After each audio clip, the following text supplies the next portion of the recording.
À la une de l'actualité togolaise, il y a un moment où circule sur les réseaux sociaux que Faure Gnassingbé allait renoncer au pouvoir sous la menace de certains officiers.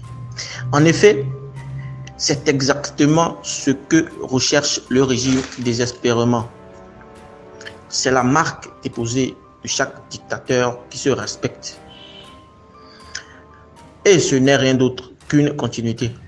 Entre 2005 et 2010, il n'y avait pas de WhatsApp. Mais les mêmes bruits ont été répandus de bouche à oreille par individus payés. Ainsi que dans les médias pour faire croire aux Togolais que Faure était l'otage de l'armée et qu'il voulait renoncer après 2 mandats, mais que l'armée refusait. Les Togolais sont tombés dans le piège et nombreux sont ceux qui se sont rangés derrière Faure, y compris les opposants de son père et Yadema aussi. Aujourd'hui, on sait où cela nous a menés.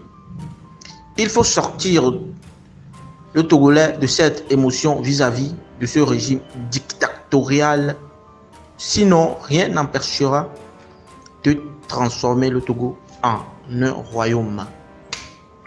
Ensuite, la communication est une arme redoutable partout. Mais au Togo, le régime est passé maître dans l'art de la manier pour s'acheter du temps. Car il sait que les Togolais tombent toujours dans ce qu'ils prévoient.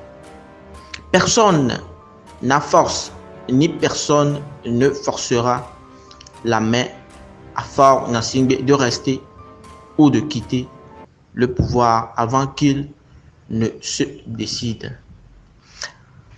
En outre, c'est une question de conscience et de volonté.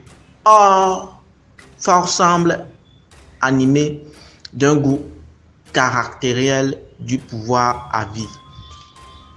Ceux qui pensent que l'armée l'a pris en otage se trompent, car il a le pouvoir de démettre n'importe qui de ses fonctions, de jeter n'importe qui en prison, de faire disparaître n'importe qui s'il veut.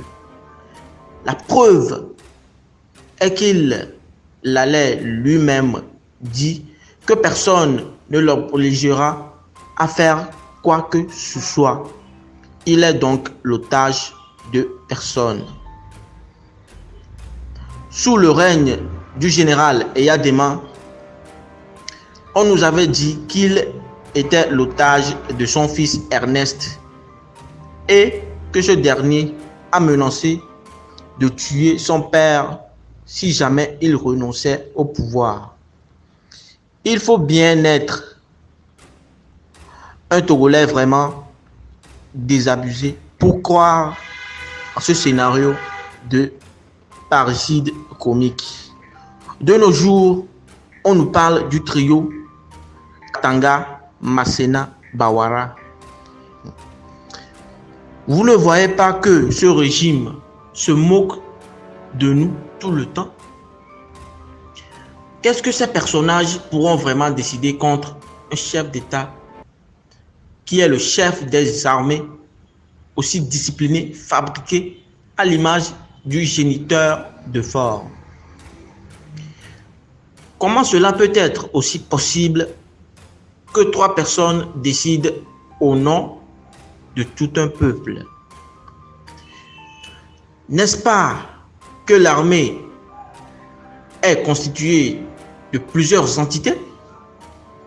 À comprendre donc le raisonnement de certains Togolais qui veulent nous faire avaler la couleuvre, que si Faure voyage aujourd'hui et décide de ne plus revenir au pays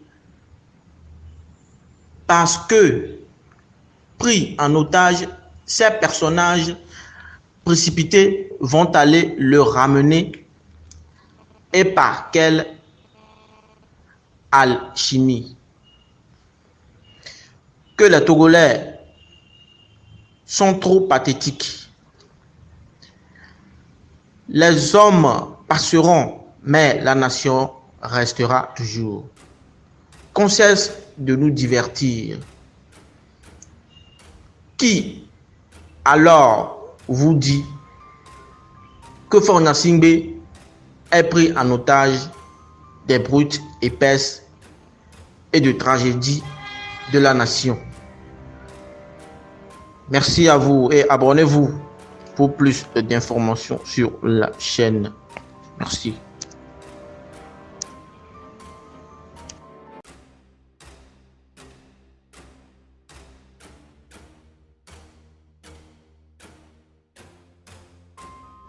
L'actualité du jour s'annonce comme la suivante. Le triomphe de Faure Gnassingbé lors du scrutin présidentiel du 22 février dernier avec 70,78% des voix, puis sa proclamation comme président de l'État togolais, occasionne le président français Emmanuel Macron à adresser ses compliments et félicitations à Faure Gnassingbé pour sa réélection.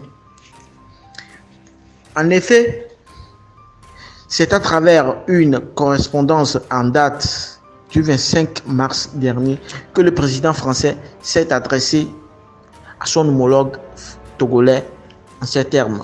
Je cite: à l'occasion de la confirmation par la Cour constitutionnelle de votre réélection à la présidence de la République, je tenais à vous exprimer tous mes vœux de succès pour l'exercice de votre nouveau mandat. En souhaitant beaucoup de succès à Faure Gnassingbé dans l'exercice de son nouveau mandat, par la même occasion, son homologue Emmanuel Macron relève que grâce au leadership du président togolais, je cite, le Togo a pu faire face jusqu'à présent à la menace terroriste qui sévit dans la sous-région et qui pèse sur les pays du Golfe de Guinée. Ensuite, le président français fait une promesse en disant: pour cette raison, la France continuera par soutenir la mise en œuvre du plan national de développement dans les secteurs de l'éducation et de l'accès aux services de base, en particulier à travers l'action de l'Agence française de développement afin de contribuer à l'amélioration des conditions de vie de l'ensemble des populations togolaises.